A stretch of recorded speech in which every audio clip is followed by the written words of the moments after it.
Good evening, everyone.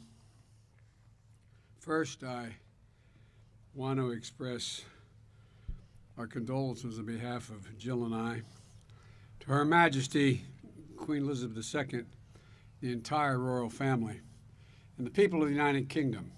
Today would have been Prince Philip's 100th birthday. And I know there are a lot of people feeling his absence today.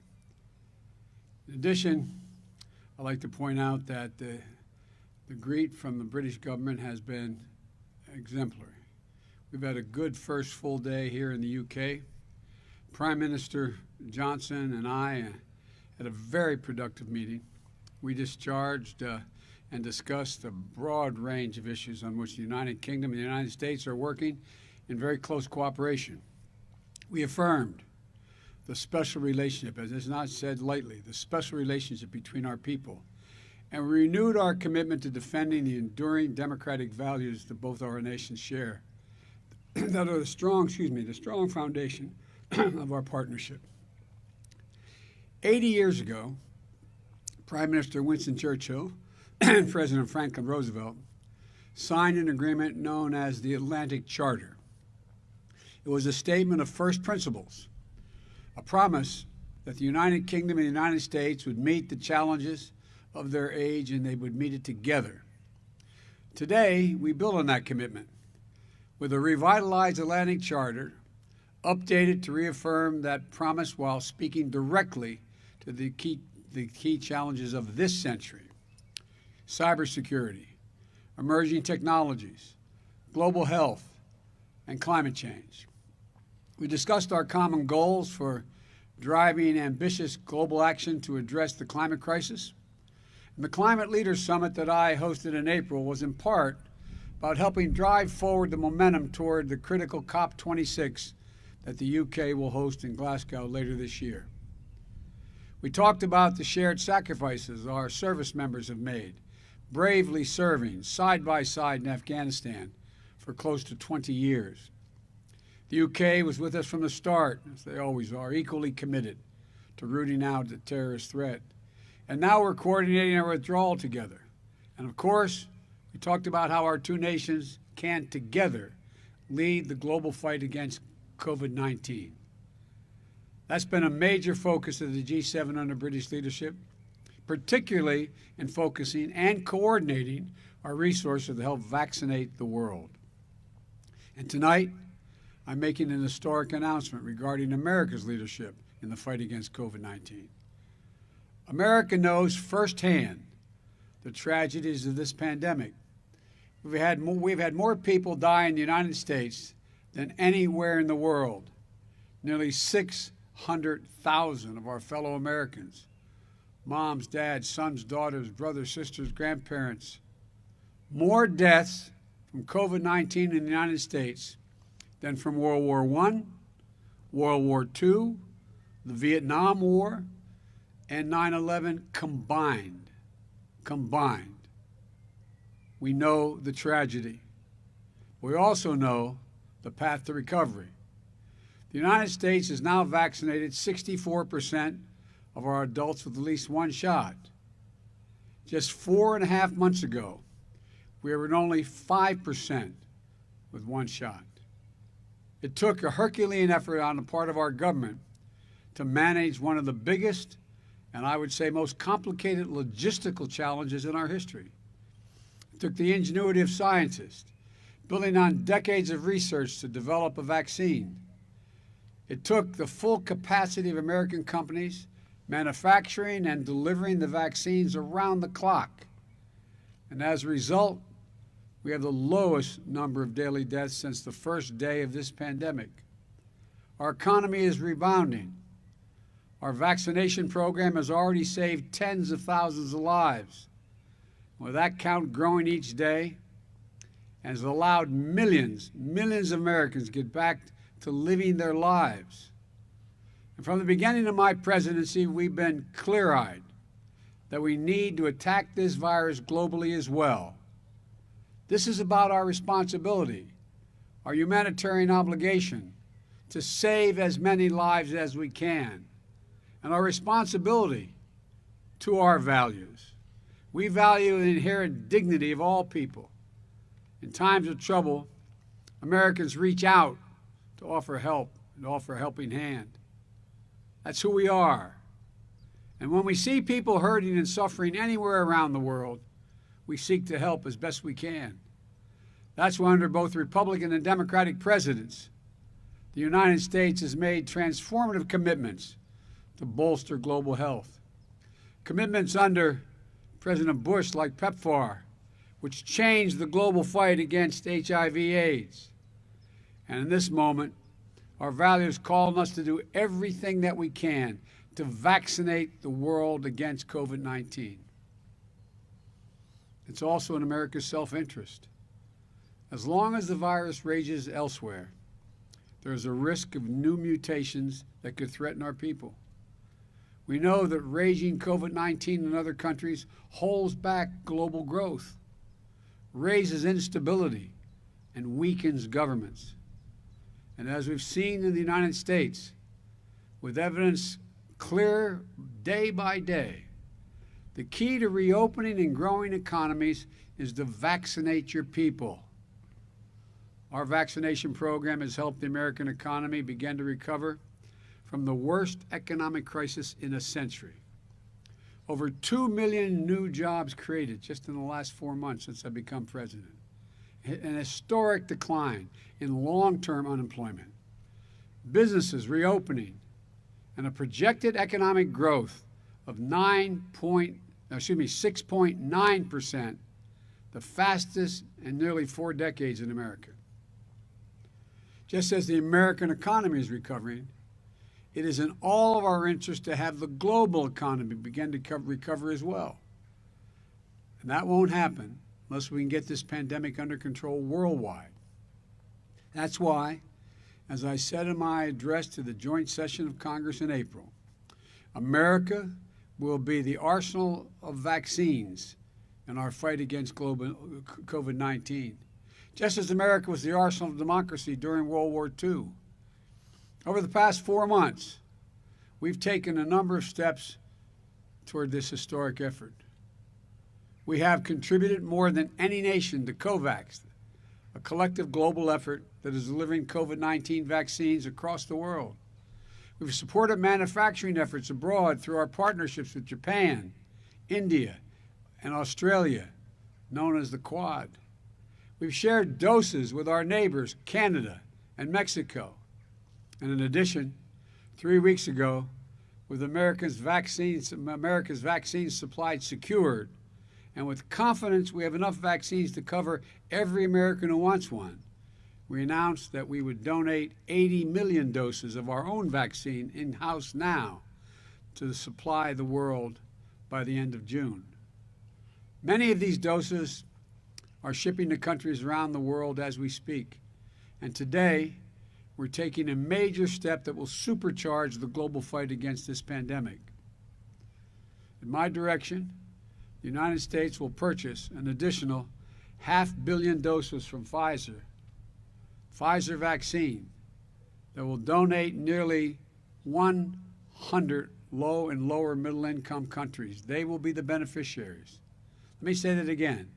The United States will purchase 500 million doses of Pfizer's COVID-19 vaccine to donate to nearly 100 nations that are in dire need in the fight against this pandemic.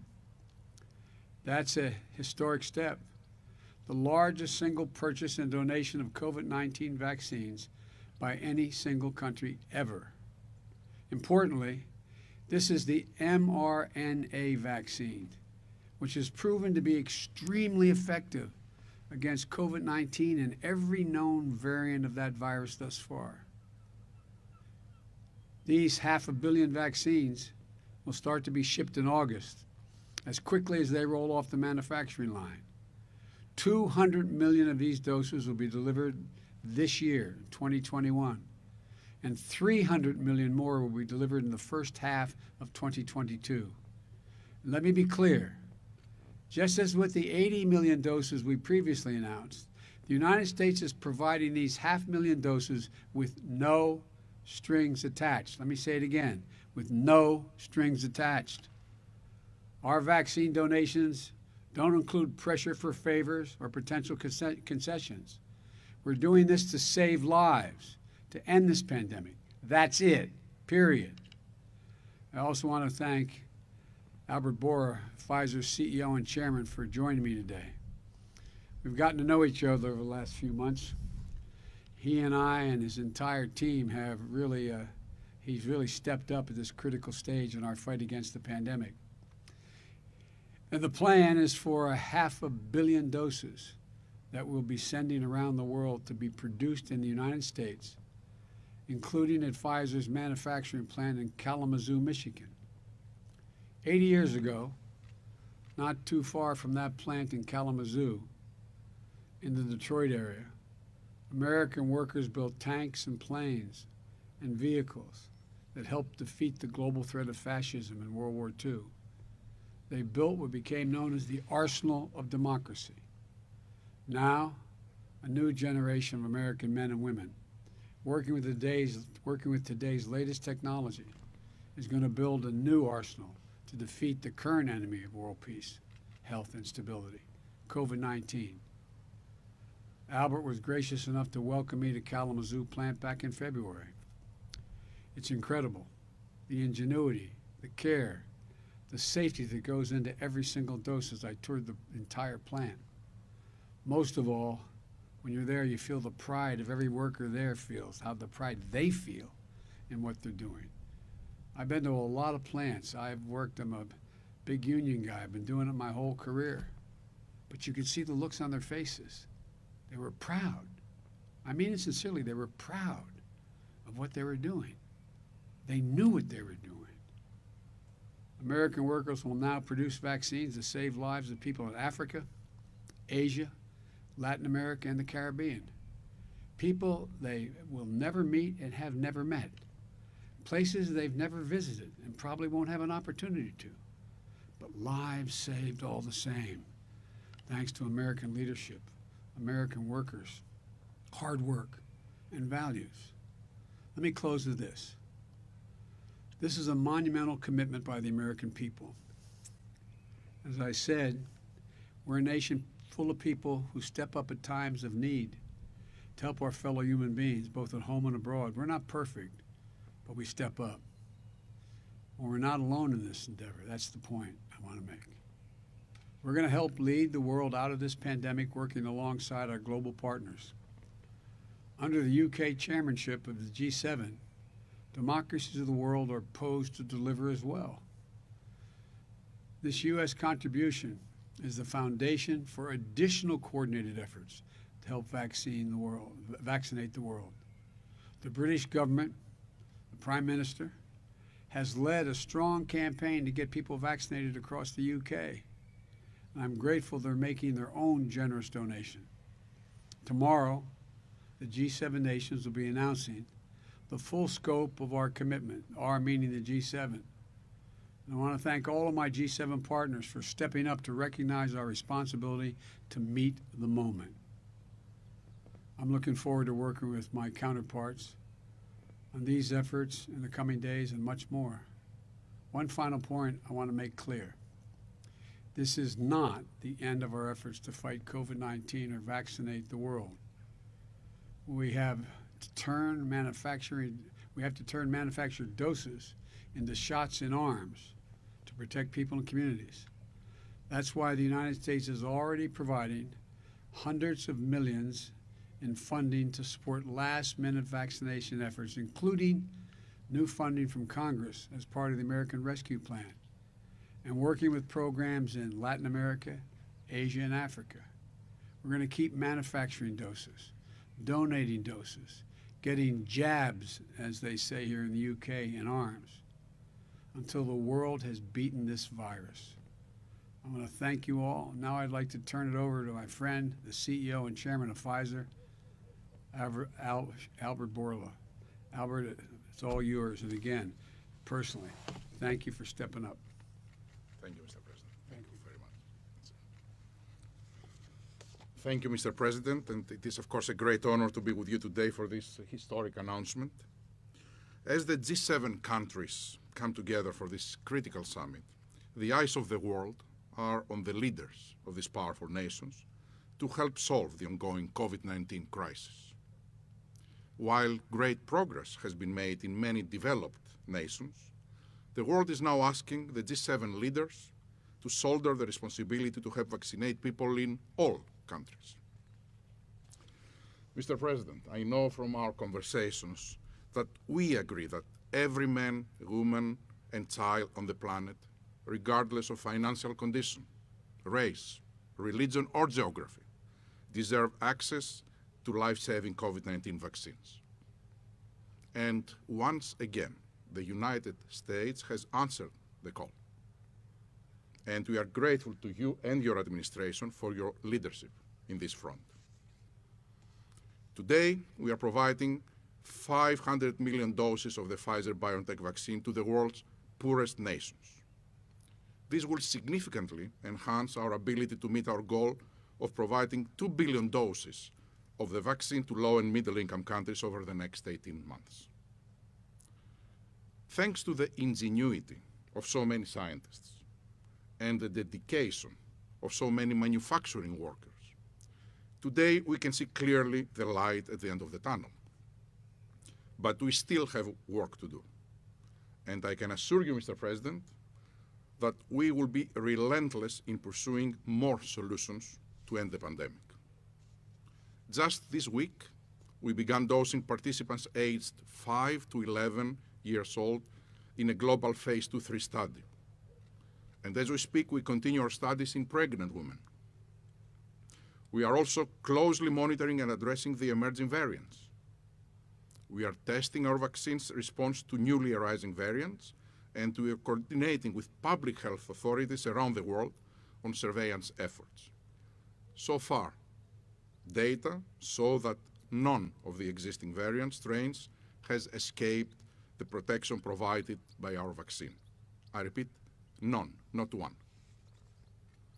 Still, we have built a process to develop within 100 days a new vaccine if needed, God forbid. Our scientists are also pursuing an oral treatment against COVID-19.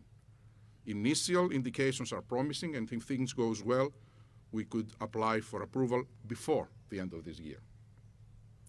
But I wanted to finish by coming back to the importance of your announcement today, Mr. President. In a pandemic, everyone is only as protected as their neighbors. Their neighbors down the street, as well as their global neighbors around the world. Today's announcement with the US government gets us closer to our goal and significantly enhances our ability to save even more lives across the globe. Mr. President, I want to thank you for your leadership, vision, and partnership. We look forward to continue to work with your administration to ensure that science wins the battle against COVID-19. Thank you. Thank you. Thank you. Thank you all.